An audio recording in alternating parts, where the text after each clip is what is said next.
진아입니다. 오늘은 애플워치의 리뷰를 살펴보겠습니다. 아직 국내에는 출시되지 않아서 맥월드의 에디터인 수지 옥스의 리뷰를 준비했는데요. 함께 살펴보시죠. It's time for some real talk about the Apple Watch. The good, the bad, and the ugly.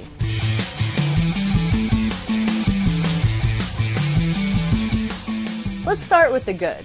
The Apple Watch excels as a remote control, and no app shows that off better than the remote app.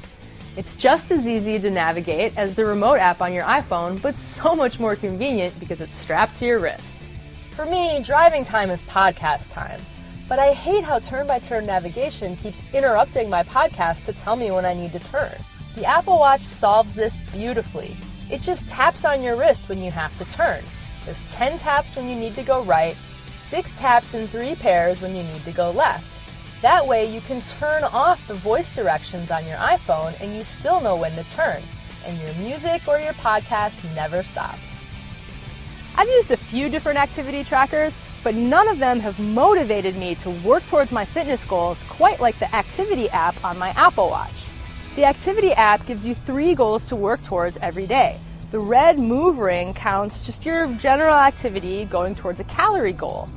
The green ring is for exercise minutes, and that's vigorous exercise only. If you log a workout but your heart rate isn't high enough, it'll count it as move minutes instead of exercise minutes.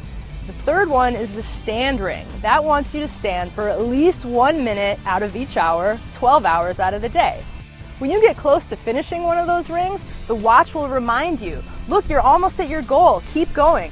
I find those a lot harder to ignore since they're right on my wrist than I would if the same alert came to my iPhone. At the end of the day, the watch is pushing me to be more active, and it's working. Okay, what about the bad? The Apple Watch is so slow. It lets you perform a few tasks right from your wrist, like setting a timer, checking the weather, or answering a text message. Those seem like convenient time savers, but by the time you watch the watch grind through each of those steps, you'll wonder why you didn't just pull out your phone and do it the fast way.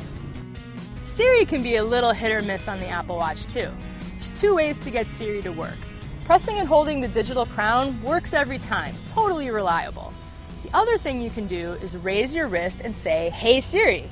If you do that, try launching into your query right away. "Hey Siri, what time is it in Barcelona?"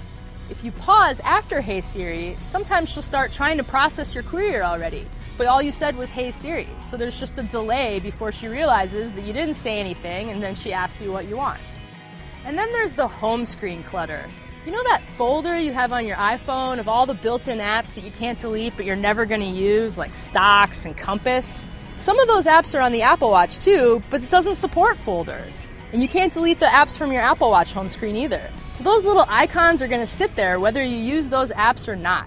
You can't hide them, you can't delete them. All you can do is push them towards the edge of your home screen and try to ignore them.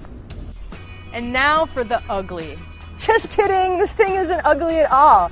Sure, it's a little bit thick, and I do like the circular look of some of the newer Android Wear watches, but Apple doesn't do ugly, and the Apple Watch is gorgeous. It's been turning heads ever since I got it.